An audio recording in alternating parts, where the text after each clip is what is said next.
Pemimpin Partai Pro Kemerdekaan Kaledonia Baru menyerukan kepada pendukungnya untuk tetap bergerak di seluruh kepulauan Pasifik Prancis dan tetap melawan upaya pemerintah Paris yang ingin menerapkan reformasi pemilu yang ditakutkan akan semakin meminggirkan masyarakat asli Kanak pada hari Sabtu 25 Mei 2024.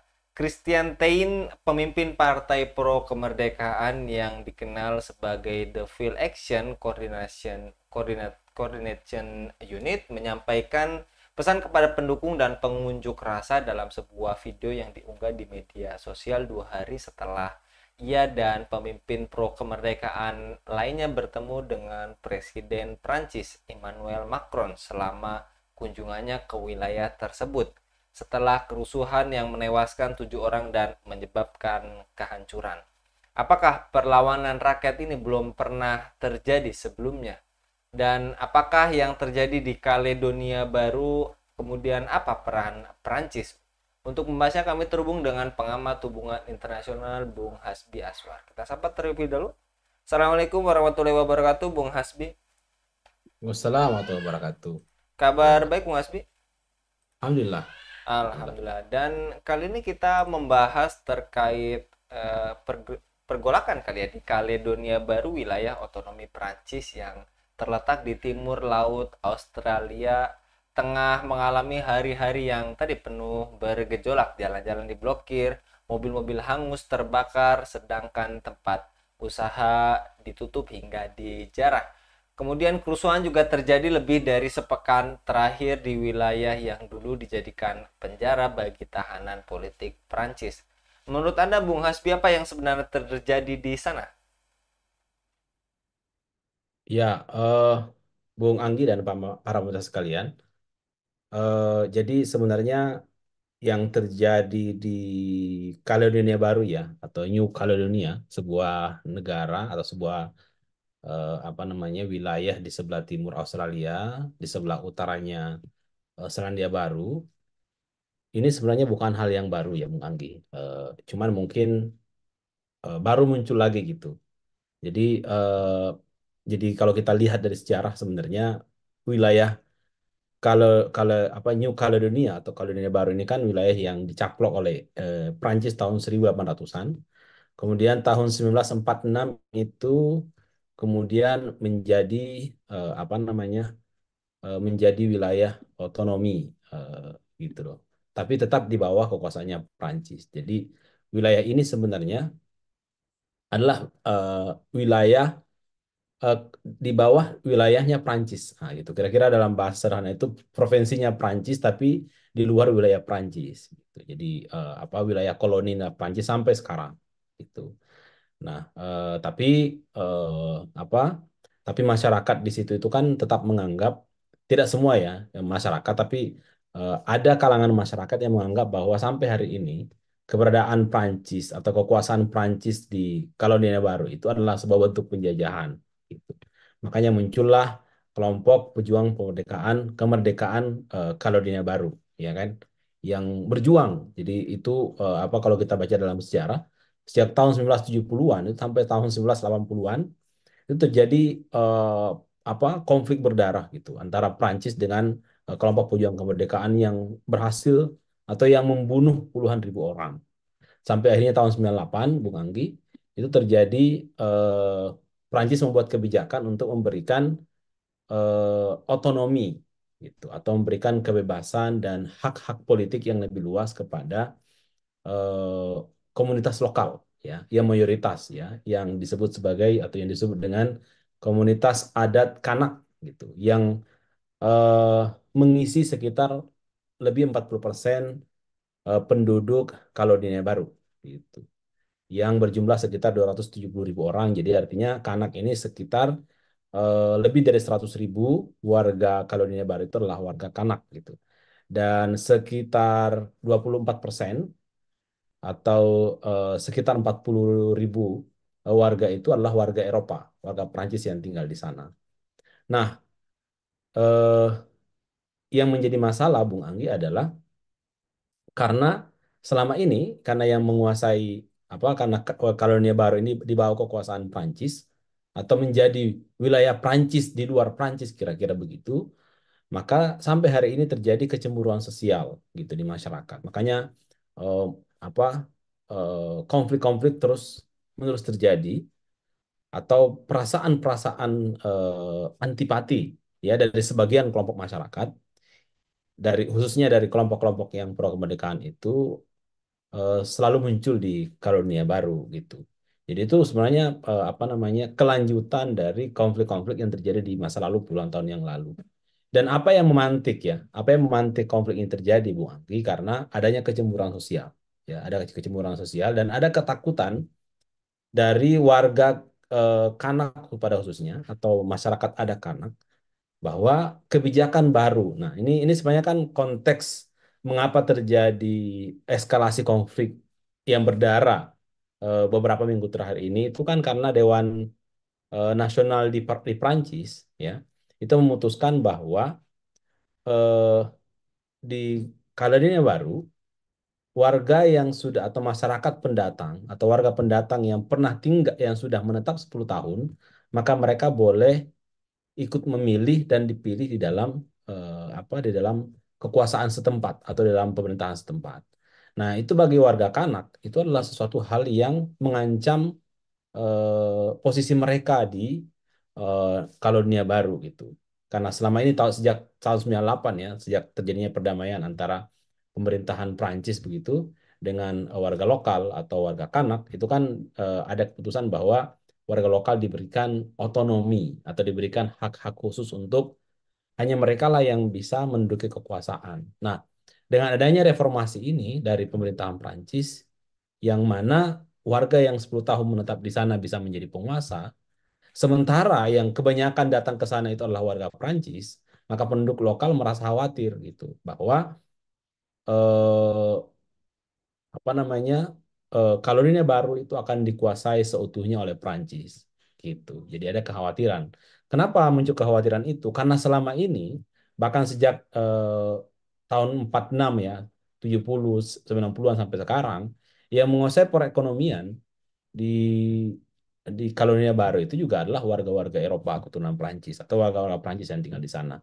Sementara warga lokal itu mayoritasnya miskin ya, atau warga Kanak itu mayoritas miskin, mayoritas tidak berpendidikan, banyak yang tidak punya rumah, banyak yang pengangguran, banyak yang buta huruf dan lain-lain sebagainya. Gitu. Sementara warga-warga Eropa atau warga-warga asing dari Prancis itu malah mereka tinggal nyaman di sana, kaya raya dan menikmati berbagai macam fasilitas-fasilitas ekonomi. Nah, ketika pemerintahan Prancis melalui Dewan Nasional itu membuat kebijakan untuk memberikan kesempatan kepada yang tinggal di sana 10 tahun untuk menjadi pejabat kekuasaan, maka bagi warga Kaledonia yang pro kemerdekaan, menurut mereka ini akan memperdalam lagi hegemoni dan dominasi Prancis dan akan menggerus, akan meminggirkan warga Kanak, warga lokal yang seharusnya menguasai wilayah Kaledonia Baru gitu. Jadi itu kira-kira Bung Anggi konteksnya ya. Jadi apa namanya ada kecemburuan sosial dan ada kekhawatiran politik di mana Prancis akan semakin dominan di Kalonia Baru gitu. Dan kelompok-kelompok pro kemerdekaan ingin merdeka gitu. Bahkan kalau bisa ya Prancis pergi. Karena sudah ada referendum kan. 3 kali referendum sebenarnya yang diinginkan oleh gerakan pro kemerdekaan adalah merdeka dari Prancis. Walaupun sampai sekarang juga belum ya, belum mendapatkan dukungan mayoritas dari warga Kolonia Baru. Baik, Bung Hasbi, dan tadi apakah karena wilayah Kaledonia Baru ini memiliki nilai ekonomi yang besar dan tadi akan dieksploitasi oleh Perancis sehingga tadi meminta kemerdekaan tetap ditolak, Bu? Ya, Kolonia Baru ini kan secara geografis dia itu berada di wilayah eh, Pasifik Selatan ya, atau di Samudra Pasifik. Bertangga dengan Australia, bertangga dengan berbagai negara-negara Pasifik ya di Pasifik Selatan. Ada yang mengatakan Pasifik Barat Daya. Nah, dan kita lihat Bung Anggi saat ini wilayah Asia Pasifik ini adalah wilayah yang sedang panas ya. karena adanya Cina yang berupaya untuk memasukkan wilayah ini sebagai bagian dari jalur apa namanya jalur BRI-nya atau sabuk dan jalan atau BRI Belt and Road mereka gitu. Nah, sehingga bagi Barat ya termasuk Amerika, Inggris dan bahkan Prancis itu mengupayakan supaya wilayah Asia Pasifik termasuk wilayah Pasifik ini adalah wilayah yang bisa menjadi tumpuan untuk bisa meredam atau menangkal pengaruh Cina, dominasi Cina di wilayah Asia Pasifik. Gitu. Jadi eh, apa bahkan Presiden Macron sendiri dari Prancis mengatakan bahwa ya kolonia baru itu butuh untuk diperkuat untuk menjadi penyeimbang di wilayah Asia Pasifik atau di wilayah Pasifik. Nah, salah satu pandangan muncul Bung Anggi mengatakan bahwa sebenarnya memang ada upaya sengaja oleh pemerintahan Prancis untuk apa namanya untuk semakin memperbesar eh, apa namanya untuk semakin memperbesar dominasi Prancis di wilayah kolonia baru. Karena selama ini kan yang menjadi karena sebelum apa sebelum sebelum kemarin sebelum ada upaya reformasi itu kan memang yang dominan eh, memegang tampuk kekuasaan di kolonia baru itu kan adalah masyarakat lokal ya dari Kanak begitu kira-kira. Dan ada kekhawatiran bahwa melalui kekuasaan lokal ini, itu Cina semakin berpengaruh di wilayah kolonia baru. Karena katanya sekarang kabarnya, ini Cina semakin banyak investasinya di kolonia baru. Karena kolonia baru ini, atau New Caledonia ini, itu adalah penghasil nikel ketiga terbesar di dunia. Gitu. Nah, sementara Cina ini lagi butuh nikel besar-besaran. Gitu. Untuk apa? Untuk membuat baterai, ya kan? Untuk membuat berbagai macam industri yang mensupport industri Cina gitu. Eh, nah, sementara kolonial baru ini adalah penghasil nikel ketiga terbesar di dunia. Nah, ketika Prancis ini ada yang menganalisis begitu ya, bahwa ada kekhawatiran bahwa ketika apa namanya kolonial baru ini itu tidak didominasi oleh Prancis atau Prancis tidak memegang kontrol penuh, maka ini bisa jadi kolonial baru jatuh di bawah pengaruhnya Cina atau di bawah bayang-bayang Cina melalui investasi. Oleh karena itu, salah satu cara atau salah satu upaya Prancis adalah dengan cara mengubah undang-undang gitu atau mengubah peraturan di kolonia baru dengan mengizinkan orang yang tinggal 10 tahun untuk menjadi pejabat dengan harapan nanti yang berkuasa di Prancis itu adalah warga-warga Prancis sendiri sehingga mereka bisa diajak ngobrol, mereka bisa diajak untuk membantu Prancis untuk bisa menangkal pengaruh Cina di wilayah Asia Pasifik ataupun khususnya di kolonia baru gitu. Jadi memang ini ada indikasi pertarungan dominasi internasional, Bung Anggi, gitu ya. Karena ada Cina yang juga semakin merangsek ya di wilayah Asia Pasifik melalui proyek-proyek ekonominya, tapi di situ ada motif-motif politik juga tentunya, dan ada Prancis yang merasa terancam ya, dan tentunya Prancis dan teman-teman Baratnya yang merasa terancam ketika wilayah kolonia baru ini itu menjadi semakin dekat dengan Cina. Nah, itu kira-kira gambarannya, Bung Anggi.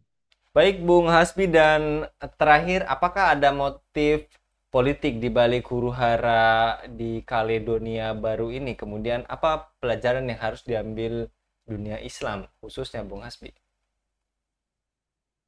Ya, yang pertama tadi ya, sebenarnya saya bilang tadi ini motif politiknya jelas sekali ya. Pertarungan internasionalnya terasa, Bung Anggi. Ada motif apa namanya? Prancis ingin eh, tetap dominan dan berkuasa di sana, apalagi di tengah Cina yang agresif di wilayah Asia Pasifik, sehingga Prancis dan apa namanya New Caledonia atau kolonia baru itu juga termasuk bagian dari objek atau target Cina untuk menguasai wilayah Pasifik itu melalui investasinya. Dan di sisi yang lain ada Prancis yang ingin tetap dominan di wilayah tersebut dan ingin mengupayakan ya dan salah satu saya lihat ikhtiarnya adalah dengan cara itu tadi ya mengubah peraturan dengan memberikan jalan kepada warganya warga Prancis untuk menjadi penguasa di sana dan itu dibaca oleh warga lokal atau elit-elit lokal bahwa ini adalah eh, apa namanya suatu hal yang tidak wajar yang harus dilawan gitu. Ya bisa jadi mungkin elit-elit lokal juga punya kepentingan ya punya kepentingan politik tersendiri yang tentunya berseberangan dengan Prancis. Dan ini memang sudah terjadi sejak puluhan tahun yang lalu. Tapi sempat damai ya sejak tahun 98 dan kemudian meledak lagi karena Prancis memantik dengan apa namanya dengan sebuah kebijakan baru yang sifatnya kontroversial. Tapi Presiden Macron sudah memutuskan bahwa kebijakan ini ditunda dulu karena kondisinya sangat tidak memungkinkan. Gitu. Nah, apa pelajaran yang dapat diambil oleh kaum muslimin? Dari sini kita bisa melihat ya bahwa sebenarnya apa namanya di saat apa bahwa sebenarnya walaupun ya ini kalau di Kolonia Baru itu kan negara yang memang di bawah kontrol Prancis gitu ya. Tapi sebenarnya negara-negara yang merdeka sekalipun itu akan selalu diawasi oleh negara-negara besar, apalagi negara-negara yang negara-negara tersebut adalah negara-negara yang punya nilai strategis. Gitu. Kalau punya nilai strategis akan selalu diawasi dan akan selalu didekati dan dikontrol dengan berbagai macam cara supaya negara-negara strategis itu selalu tunduk pada kepentingan-kepentingan negara besar. Nah, ini bisa kita lihat misalnya kalau dalam konteks apa sekarang dunia Islam ya. Kenapa dunia Islam itu selalu tunduk pada Amerika Serikat? Bahkan tidak bisa membantu Palestina, tidak bisa membebaskan Gaza, bahkan tidak bisa berbuat apa-apa ketika Rafah sekarang dibantai. Itu karena walaupun mereka negara-negara merdeka, ya, yang bebas menentukan nasib mereka sendiri, yang punya kebijakan sendiri, yang punya tentara sendiri, yang punya senjata sendiri. Tapi Barat itu tahu gitu nilai-nilai atau posisi strategis dari dunia Islam dan apa namanya dan juga nilai strategis dari Zionis Israel. Dan melalui pemahaman itulah sehingga Barat itu berupaya semaksimal mungkin untuk me- mengontrol pikiran, ya, pikiran dan politiknya negara-negara Muslim dengan melalui macam cara, ya, pendekatan ekonomi, kerjasama pendidikan, kerjasama eh, militer, politik dan lain-lain sebagainya, dengan harapan bahwa dunia Islam itu tunduk dan patuh kepada kepentingan Barat dan Barat akhirnya mendapatkan apa yang mereka inginkan. Dan ketika ada satu negara itu yang misalnya tidak mau tunduk pada Barat, maka Barat tidak segan-segan untuk melabeli negara tersebut dengan label macam-macam atau bahkan diperangi. Nah, itu seperti misalnya Irak pernah diperangi, Afghanistan pernah dihancurkan, Suriah juga dihancurkan, Libya juga dihancurkan, ya. Yang sebelumnya mereka dituduh sebagai axis of evil, ya, poros kejahatan, gitu. Nah, jadi gitulah kira-kira. Jadi ini adalah bentuk ya secara umum pelajaran buat kita kaum muslimin bahwa ya memang negara-negara Barat yang kafir itu tidak akan pernah eh, mau bersahabat dengan kita, tapi mereka itu ketika terlihat baik dengan kita itu pasti di belakang itu ada hal-hal atau kejahatan-kejahatan yang tersimpan atau ada kepentingan-kepentingan buruk ya bagi kita yang tersimpan di dalam benak mereka gitu. Nah, karena itu saya kira ya kita harus terus berhati-hati dan terus menyampaikan kepada umat, pada masyarakat terkait dengan wajah dari peradaban Barat, wajah dari negara-negara Barat yang kita kita tidak bisa harap mereka itu betul-betul bekerja sama dengan kita, membantu kita dengan ikhlas, tulus dan baik begitu. Tapi pasti akan selalu ada kepentingan di belakang itu dan kepentingan itu pasti merugikan kita kaum muslimin. Nah, itu kira-kira, bukan? Baik, jazakallah Bung Hasbi untuk pemaparannya pada kabar petang kali ini. Jadi tidak ada makan siang yang gratis gitu ya Bung Hasbi, ungkapannya biasa kita sering dengarkan, dan mudah-mudahan Bung Hasbi senantiasa dilindungi oleh Allah Subhanahu wa taala dalam setiap aktivitasnya. Demikian pemirsa Khilafah News yang dirahmati Allah, jangan lupa untuk subscribe, like, dan share sebanyak-banyaknya. Semoga menjadi amal kebaikan bagi kita semua di dunia dan di akhirat. Saya Anggi Suwarnadi undur diri. Assalamualaikum warahmatullahi wabarakatuh.